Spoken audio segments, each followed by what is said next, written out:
Faint shine of blades on the blade rail அப்படின்னு சொல்றாங்க. ஃபெயிண்ட்னா பலவீனமானது.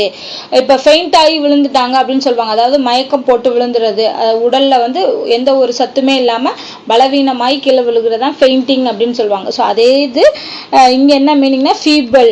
Feeble அப்படின்னாலும் பலவீனம் அர்த்தம். ஸோ ஃபெயிண்டோட சினானிம்ஸ் வந்து ஃபீபிள். அடுத்து tyranny. Tyranny of all the charts may stare at you. Tyranny அப்படின்னா கொடுங்கோல், ரொம்ப கஷ்டப்படுத்துறது.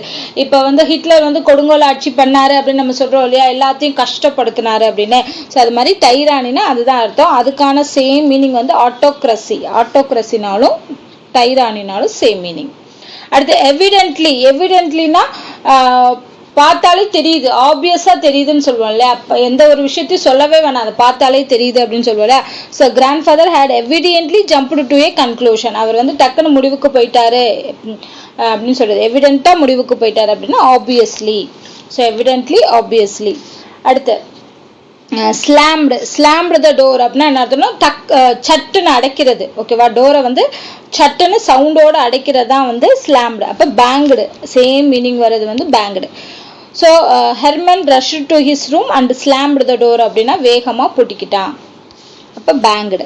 அடுத்து ventured. Ventured out of his room. Herman ventured out of his room அப்படின்னா வாலண்டியரா அவனா என்ன பண்ணான், அவனோட ரூம்ல இருந்து வெளியே போய்கிட்டான் யாரும் சொல்லாம. ஸோ வாலண்டியர்னா வென்ச்சர்டு. அடுத்தது பார்த்தீங்கன்னா unison. Lessons were repeated in unison அப்படின்னு சொல்றாங்க. யூனிசன் அப்படிங்கிறதுக்கு இன்னொரு மீனிங் வந்து ஹார்மோனி.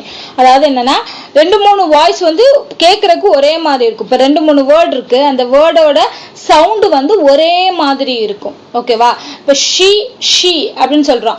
எஸ்ஹெச்இனாலும் ஷீ தான், எஸ்இஇனாலும் ஷீ தான். பட் லெட்டர்ஸ் மாறி இருக்கும், பட் சவுண்டு வந்து ஒன்னா கேட்கறது. ஓகேவா, ஸோ அதுதான் வந்து யூனிசன்னு சொல்லுவாங்க.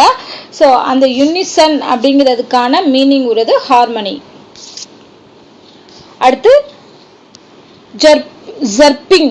ஜர்பிங்னா செர்பிங் அப்படிங்கிறது என்னன்னா the birds were chirping at the edge of the woods அப்படின்னா பறவைகள் வந்து ஒரு மாதிரி முணுமுணுக்கிற சவுண்டு கேட்கும் இல்லையா, அதுதான் செர்பிங். அதோட மீனிங் வந்து ட்வீட்டிங். ஸோ ட்வீட்டிங்னாலும் அந்த சவுண்டு தான். அடுத்து வாட்சர் வாஸ்